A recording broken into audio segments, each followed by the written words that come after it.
Hello, it's Tanner Wilkinson, the voice of the Snow College Badgers, here to recap the Badgers' 37-6 win over Highland Community College in Kansas and preview their matchup with Tyler Junior College this week. I'm joined by producer extraordinaire, the director of broadcasting at Snow College, Mr. Joe Williams. Joe, Badgers 2-0. Got to be feeling pretty good, as Coach Erikson talked about taking care of business on their end. Yeah, exactly. And, a win is a win. 2 wins are 2 wins, and you can't discount 2 wins. You can make the argument strength of schedule or whatever, but like I said, 2-0, you can't ask for a better start.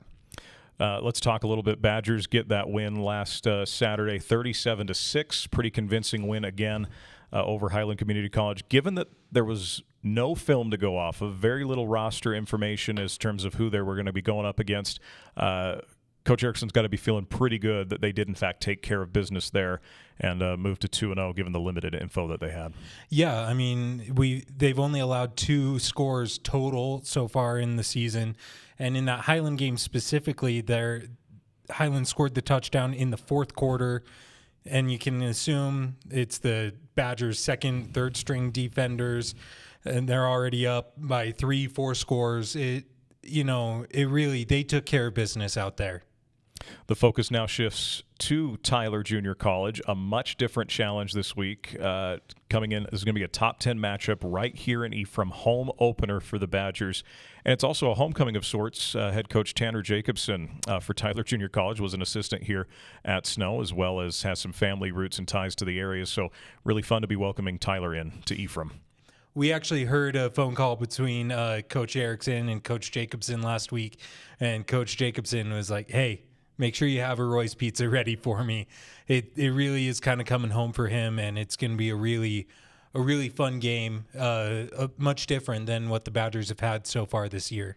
You know, a lot to work on over the first 2 weeks. You mentioned taking care of business. Game 1, penalties were a big part of things that they needed to work on. Turnovers in the last game. Could have won that game by a significantly further margin had the Badgers taken care of the football. Going to have to really do a good job. Coach Jacobson loves his defense. He's been a defensive-minded guy, and that should lead to a fun showdown on Thursday night. Yeah, completely. The Badgers had 5 fumbles in that game against Highland, only lost 1 of them, but you really want to see stuff like that be tightened up, especially at the home opener. And I think we will see that. The Badgers have a different energy when they're at home. They've got a loud crowd. They've got a bunch of hometown fans. The home opener, and I've got to make a note here to students and anybody coming, it's a construction out, so wear your high-vis vests, go to the dollar store, pick up those plastic hard hats, and just come cheer on the Badgers this Thursday. Well, there's something to be said about a home opener when a team comes in undefeated, right? It's a top 10 matchup. How many stadiums did we see absolutely packed out this last weekend in college football with top 10 matchups, home openers across the board? And that's what we're getting. Not much more you can ask for than a top 10 matchup at Robert Stoddard Field at Terry Foote Stadium on a Thursday night. So you can enjoy your JUCO Thursday, your high school football Friday, more college football Saturday, and the NFL is in full swing Sunday. It's a perfect week to be a Badger.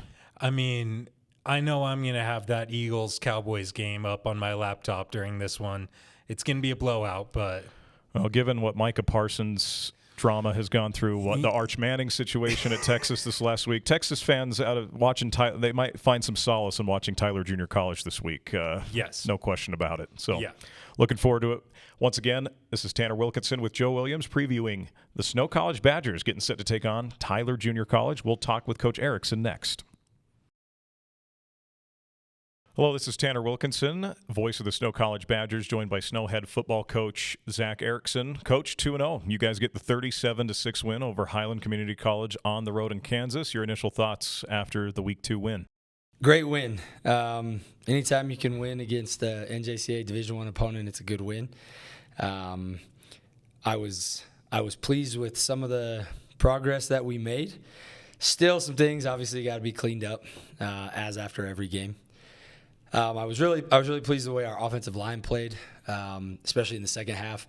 We played about 15 minutes of dry football, and then the rain came and did not stop till midnight. And so for us to be able to kind of lean on that group of guys and really kind of dominate the second half up front was really good.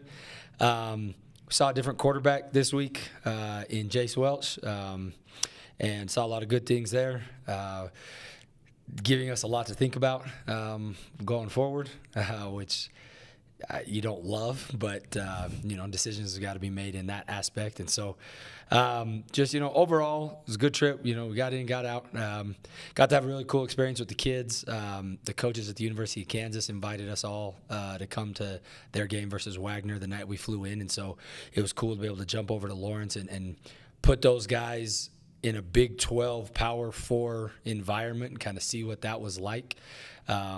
And so, overall, it was a great experience. And like I said, we got the dub, and so that's kind of what we're going for, and get out there and put it to bed now and look forward to Tyler. Big thing you talked about over the last couple of weeks, taking care of business, right? With this part of the schedule now, you mentioned Tyler Junior College coming, very good team, going to be a top 10 matchup here in Ephraim.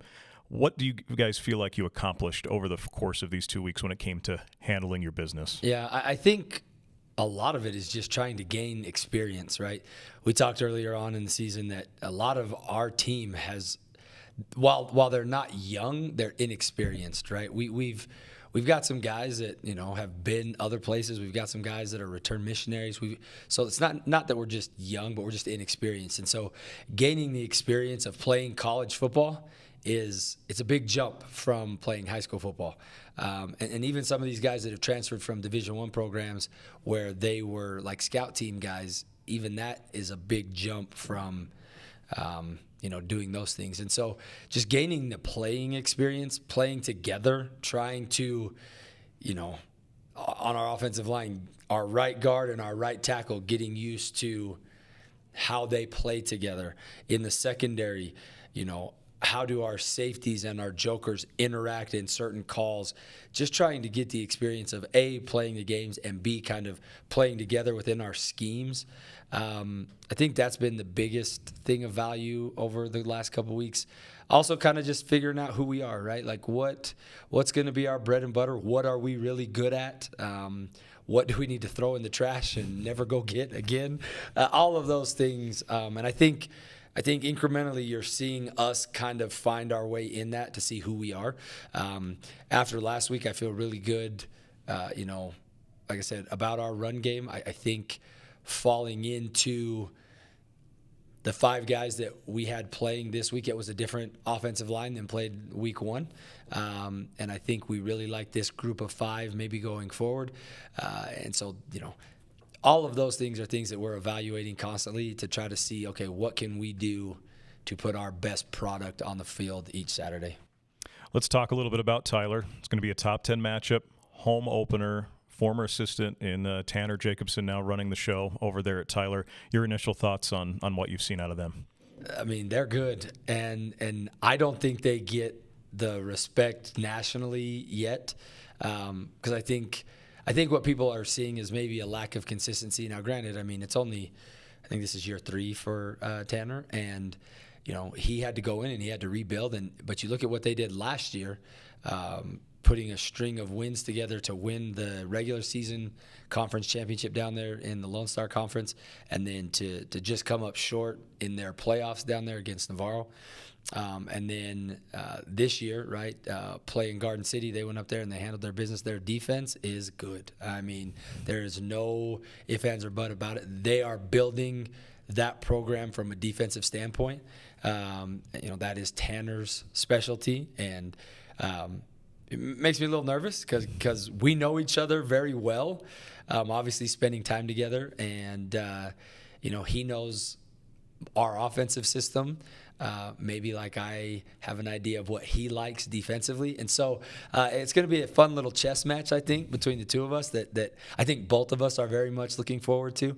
But I think they're a very good football team. And I think every week that they go out, they get better. And so, we're expecting them to come in here. And, I've told our team, I'm like, this guy is Sam Pete royalty, right? And he does not, they may have that whole visitor side of the bleachers jam-packed. That would not surprise me one bit. And you couple that to what we'll bring, it's going to be an electric environment, and our guys better show up and they better be ready to play, because I think each week our competition is getting stiffer and stiffer and stiffer, and I highly believe that I think Tyler will be the best team we've played up to this point. And so we're excited for a great matchup, but also know that we got to get ready to take care of business on a short week, right? That leads right into my next question. Short week, you had the holiday, yes, on Monday, with it being Labor Day, on top of you play Saturday, now got to play Thursday. How much does that shake things up for you guys as a staff, and what are you doing to prepare with that? Yeah, it totally kind of blows our normal routine out of the water. Fortunate for us, Highland was gracious enough. They got us the film right after, so we were able to, in the hotel Saturday night, get through most of that. And then Sunday, as we traveled, we were able to get to work pretty much on the airplanes. All of us coaches on the airplane coming home were breaking down all of the stuff from Tyler that we have. And so then you really just kind of have to ramp up your process. And so Sunday, as a staff, we spent all Sunday working on Tyler. We came in, we were here all day Monday. The kids came in first thing in the morning to watch the Tyler film, put it to bed. Then the coaches continued to work on did I say Tyler earlier? I meant Highland. Then the coaches spent all day on the Tyler film, creating a game plan for that. Then on a Monday, we went out and actually practiced, which normally is more of a recovery, conditioning, cleanup day. We went out and had a full 18-period full padded practice, and so it really just kind of it speeds that up. And so I was actually really pleased with how our Monday practice went. For us being kind of, I wouldn't necessarily say behind the eight ball, but with less time, I don't know. The urgency may have, got us to get the best out of us as coaches. And so when we went out Monday, our guys were really prepared. We had really good looks for them. And I was actually really pleased with that Monday practice. And then, then from there, you just try to get better every single day and try to clean up what you're doing.